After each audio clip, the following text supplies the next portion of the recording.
നമസ്കാരം, അസ്സലാമു അലൈക്കും. ഡയറ്റീഷ്യൻ യൂട്യൂബ് ചാനലിലേക്ക് എല്ലാവർക്കും സ്വാഗതം. ഞാൻ ഡയറ്റീഷ്യൻ ടീന സുധീർ. ഞാൻ നേരത്തെ നിങ്ങളോട് പ്രോമിസ് ചെയ്തിട്ടുണ്ടായി ഒരു ഡിറ്റോക്സ് വാട്ടർ പറഞ്ഞു തരാം. ബെല്ലി ഫാറ്റ് കുറയാൻ വേണ്ടിയിട്ടും അതുപോലെ വെയിറ്റ് റിഡക്ഷനും സഹായിക്കുന്ന ഒരു ഡിറ്റോക്സ് വാട്ടറാണ്. ഇത് കുടിച്ചു എന്ന് വെച്ചിട്ട് കംപ്ലീറ്റ് വെയിറ്റ് ഒന്നും കുറയില്ല. പക്ഷേ നിങ്ങളുടെ ബോഡിയിൽ കെട്ടിക്കിടക്കുന്ന ഫാറ്റ് ഉണ്ടാവുമല്ലോ, അക്യുമുലേറ്റ് ചെയ്തിരിക്കുന്ന ഫാറ്റ് ഒന്ന് മൊബിലൈസ് ചെയ്യാൻ വേണ്ടിയിട്ട് ഇത് സഹായിക്കും. അസിഡിറ്റി ബ്ലോട്ടിംഗ് ഒക്കെ പോകാനും അതുപോലെ ഇമ്മ്യൂണിറ്റി ബൂസ്റ്റപ്പ് ചെയ്യാനും ഒക്കെ സഹായിക്കുന്ന ഒരു ഡിറ്റോക്സ് വാട്ടറാണ്. ഇത് ഡെയിലി നിങ്ങൾ കുടിച്ചു എന്ന് വെച്ചിട്ട് ഒരു കുഴപ്പം ഉണ്ടാവില്ല, സൈഡ് എഫക്ട്സ് ഒന്നുമില്ല. അതുപോലെ തന്നെ ഫാറ്റി ലിവറിന് ഏറ്റവും ബെസ്റ്റ് ആയിട്ടുള്ള ഒരു ഡിറ്റോക്സ് വാട്ടറാണിത്. ഫാറ്റി ലിവർ ഉള്ളവർക്ക് സ്ഥിരമായിട്ട് കുടിക്കുകയാണെങ്കിൽ 1 മന്ത് കൊണ്ട് തന്നെ നിങ്ങളുടെ ഫാറ്റി ലിവറൊക്കെ കുറേ ക്യൂർ ആവുന്നതായിരിക്കും. നിങ്ങൾക്ക് അത് കഴിഞ്ഞിട്ടൊന്ന് സ്കാൻ ചെയ്ത് നോക്കാവുന്നതുമാണ്. എന്തായാലും ഞാൻ പറയാം, ഇതിന് വേറെ സൈഡ് എഫക്ട്സ് ഒന്നും ഇല്ലാത്തത് കൊണ്ട് തന്നെ നിങ്ങൾക്ക് ഡെയിലി ആയിട്ട് യൂസ് ചെയ്യാവുന്നതാണ്. ഡെയിലി എന്ന് പറയുമ്പോൾ കണ്ടിന്യൂസ് ഒരു 1 മന്ത് നിങ്ങളിത് യൂസ് ചെയ്യുക. അതിനുശേഷം ഒരു 5-10 ദിവസം ഒരു ഗ്യാപ്പ് ഇടണം. അതിനുശേഷം മാത്രം വീണ്ടും യൂസ് ചെയ്യുക. അങ്ങനെ എന്ത് സപ്ലിമെൻറ്റ് കഴിക്കുവാണെങ്കിലും അതുപോലെ ഇതുപോലുള്ള ഡീറ്റോക്സ് ഡ്രിങ്ക് ഒക്കെ സ്ഥിരമായിട്ട് കുടിക്കുന്നവരുണ്ടാവും. അവരൊക്കെ ചെയ്യേണ്ട ഒരു കാര്യമാണിത്. 1 മന്ത് കണ്ടിന്യൂസ് യൂസ് ചെയ്യുക, അതിനുശേഷം ഒരു ഗ്യാപ്പ് ഇട്ടതിന് ശേഷം വീണ്ടും സ്റ്റാർട്ട് ചെയ്യുക. അല്ലെങ്കിൽ ഇതിലുള്ള പ്രൊഡക്ട്സ് ഒക്കെ ബോഡിയിൽ അക്യുമുലേറ്റ് ചെയ്ത് കിടക്കുവാനുള്ള സാധ്യതകൾ കൂടുതലാണ്.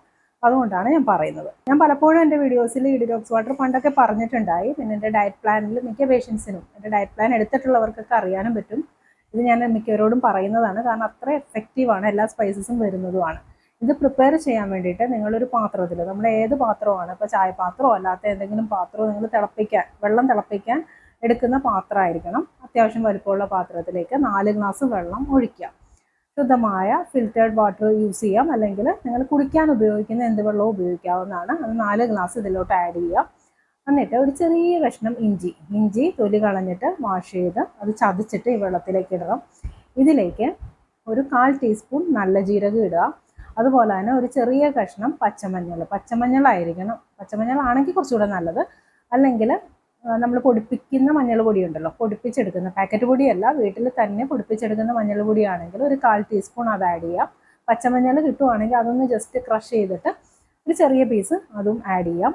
ഇതിലേക്ക് ഇനി വേണ്ട ഇൻഗ്രീഡിയൻറ്റ് കറുകപ്പട്ടയാണ്. കറുകപ്പട്ടയുടെ സ്റ്റിക്ക് വാങ്ങി നിങ്ങൾ പൊടിച്ച് ഫ്രിഡ്ജിൽ സൂക്ഷിക്കുക. ഇത് ഒരു നുള്ളി ഇട്ടാൽ മതിയാവും. ഒരു നുള്ളി ഇതിലേക്ക് ഇടുക. അതുപോലെ തന്നെ ജാതിക്കയുടെ കുരുവാണ് കേട്ടോ ഉദ്ദേശിക്കുന്നത്. ജാതിക്കയുടെ കുരു പൊടിച്ചിട്ട് അതൊരു നുള്ളി ഇതിലേക്ക് ആഡ് ചെയ്യുക. കുരുമുളകിൻ്റെ പൊടി, നല്ല ഫ്രഷ് ആയിട്ടുള്ള കുരുമുളക് ആണെങ്കിൽ നല്ലത്. കുരുമുളക് പൊടിയായിട്ട് വാങ്ങരുത്, വീട്ടിൽ തന്നെ പൊടിച്ചെടുക്കുന്ന കുരുമുളക് പൊടിയായിരിക്കണം. അതൊരു നുള്ളി ഇതിലേക്ക് ആഡ് ചെയ്യുക. ഇതെല്ലാം കൂടി നന്നായിട്ട് തിളപ്പിക്കുക. നന്നായിട്ട് തിളപ്പിച്ചിട്ട് ഈ 4 ഗ്ലാസ് വെള്ളം എന്നുള്ളത് 2 ഗ്ലാസ് ആക്കി ചുരുക്കുക. അത്രയും നേരം ഇട്ട് തിളപ്പിക്കണം. അതിനുശേഷം ഇത് അരിച്ചെടുക്കുക. ഇത് ഏതെങ്കിലും ഒരു ടൈമിൽ, ഒന്നെങ്കിൽ ടീ ടൈമിൽ നിങ്ങൾക്കൊരു ഗ്ലാസ് യൂസ് ചെയ്യാം, അല്ലെങ്കിൽ മിഡ് മോർണിംഗ് ടൈമിൽ യൂസ് ചെയ്യാവുന്നതാണ്. പിന്നെ ഒരു ഗ്ലാസ് ഉപയോഗിക്കേണ്ടത് കിടക്കുന്നതിന് അരമണിക്കൂർ മുമ്പ് ഒരു ഗ്ലാസ് യൂസ് ചെയ്യാം. ആ ബെഡ് ടൈമിൽ യൂസ് ചെയ്യുന്നത് ആ സമയത്ത് തന്നെ ഉപയോഗിക്കണം. ഇപ്പോൾ നിങ്ങൾ 10:30ക്കാണ് കിടക്കുന്നതെങ്കിൽ 10 മണിക്ക് ഈ ഡ്രിങ്ക് കുടിക്കുക. ഓക്കെ, 9:30ക്കാണ് കിടക്കുന്നതെങ്കിൽ 9 മണിക്ക് ഈ ഡ്രിങ്ക് കുടിക്കുക. അത് കമ്പൽസറിയാണ്. ബെഡ് ടൈമിൽ എന്തായാലും യൂസ് ചെയ്യണം. ബാക്കി ഒരു ഗ്ലാസ് നിങ്ങൾക്ക് ഏത് സമയം വേണമെങ്കിലും ഉപയോഗിക്കാവുന്നതാണ്. അതാണ് ഞാൻ പറഞ്ഞത്. മിഡ് മോർണിംഗ് ടൈമിൽ ഒന്നെങ്കിൽ യൂസ് ചെയ്യാം, അല്ലെങ്കിൽ ചായക്ക് പകരം ടീ ടൈമിൽ ഈ ഡ്രിങ്ക് യൂസ് ചെയ്യാവുന്നതാണ്. അതുപോലെ തന്നെ ഇത് യൂസ് ചെയ്യുമ്പോൾ ശ്രദ്ധിക്കുക, ചെറിയ ചൂടോടെ വേണം ഉപയോഗിക്കാനായിട്ട്. ഈ ഡിറ്റോക്സ് വാട്ടർ സ്ഥിരമായിട്ട് ഉപയോഗിച്ചോളൂ. വളരെ എഫക്റ്റീവ് ആയിരിക്കും. നിങ്ങളുടെ വയറിങ്ങനെ ചാടി നിൽക്കുന്ന ആ വയറൊക്കെ പോകാനും ഒക്കെ വളരെ ഹെൽപ്ഫുള്ളാണ്. അതുപോലെ ഒരു കാര്യം കൂടെ ശ്രദ്ധിക്കാം, കോൺസ്റ്റിപ്പേഷൻ ഉള്ളവർ, എപ്പോഴും മലബന്ധം ഉള്ളവർക്ക് ജാതിക്ക അത്ര നല്ലതാവില്ല കേട്ടോ. അപ്പോൾ അങ്ങനെയുള്ളവർക്ക് ജാതിക്കയുടെ കുരു ഒഴിവാക്കാവുന്നതാണ്. ബാക്കി എല്ലാവർക്കും ഇത് യൂസ് ചെയ്യാവുന്നതാണ്. അപ്പോൾ നിങ്ങളുടെ ബെല്ലി ഫാറ്റൊക്കെ കറക്റ്റായിട്ട് കുറയുന്നതായിരിക്കും. അപ്പോൾ എല്ലാവരും ഒന്ന് ട്രൈ ചെയ്ത് നോക്കുക. 1 മന്ത് കഴിഞ്ഞിട്ട് റിസൾട്ട് എന്നെ അറിയിക്കാനും മറക്കരുത് കേട്ടോ. ഇന്നത്തെ വീഡിയോ എല്ലാവർക്കും ഇഷ്ടമായെന്ന് കരുതുന്നു. ഇഷ്ടമായെങ്കിൽ ലൈക്ക് ചെയ്യുക, ഷെയർ ചെയ്യുക, എൻ്റെ ചാനൽ സബ്സ്ക്രൈബ് ചെയ്യാൻ മറക്കരുത്. നന്ദി, നമസ്കാരം.